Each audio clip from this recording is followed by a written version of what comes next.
প্রতিটি দলকে কেনা যাবে, জামাত ইসলামকে কেনা যাবে না। পালিয়ে যাওয়া আওয়ামী লীগ তাদের সে টাকাগুলোকে এখন ইনভেস্ট করছে সেই দলের পেছনে যে দলগুলোকে কেনা যায়। আওয়ামী লীগকে প্রথমেই মানবতা লঙ্ঘনকারী দল হিসাবে এটাকে নিষিদ্ধ করা উচিত ফার্স্ট।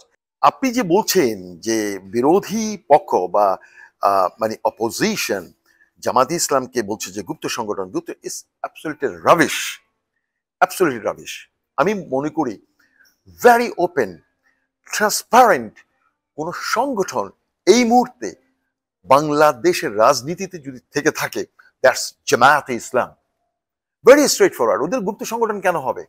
ওদের বিরুদ্ধে এটা প্রপাগ্যান্ডা, ইটস এ প্রপাগ্যান্ডা। এটা এই যে এত বছর 16 বছর যে টাকাগুলো চুরি করে আওয়ামী লীগ নিয়ে গেছে, সেই টাকার কিছু অংশ তারা এখন ইনভেস্ট করছে দেশে একটা অরাজকতা সৃষ্টি করার জন্য, এবং কিছু কিছু দলকে তারা কিনে নিচ্ছে তাদের পারপাস সার্ভ করার জন্য। Jamaat-e Islam, it is not that easy to buy Jamaat Islam. প্রতিটি দলকে কেনা যাবে, জামাত ইসলামকে কেনা যাবে না। জামাত ইসলামকে এত সহজ শব্দটাই আসেই না। জামাতে ইসলামকে কেনা যাবে না। তাহলে জামাতে ইসলামকে যদি কেনা না যায়, কাকে কেনা যায়? সেই দলগুলোকে কেনা যাবে যেই দলের নেতারা রাজনীতিকে পেশা হিসেবে তাই সে জীবিকা নির্বাহ করছে, রাজনীতিকে পেশা হিসেবে মনে করে, সেই দলগুলোকে কেনা যাবে।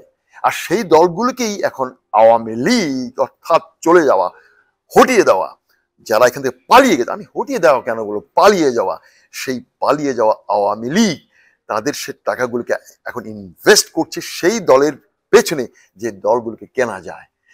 কিন্তু জামাতে ইসলামকে কিনতে পারবে না। It's not possible, it's impossible.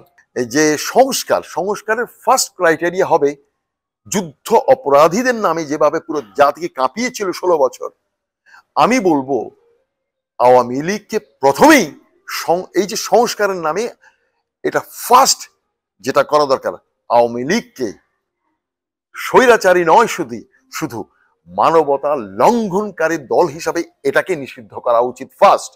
যদি একটি দলকে যদি নিষিদ্ধ বা অবৈধভাবে যদি ওকে ঘোষণা দেওয়া হয়, তাহলে ওর নির্বাচনে আসবে কিভাবে? জামায়াতে ইসলামীকে তো নিষিদ্ধ করা হয়েছিল, এটা কি নতুন নাকি? আরো কয়েকটা দলকে তো অতীতে নিষিদ্ধ করা হয়েছিল। জামায়াতে ইসলামকে তো নিষিদ্ধ করা হয়েছিল 2024-এই।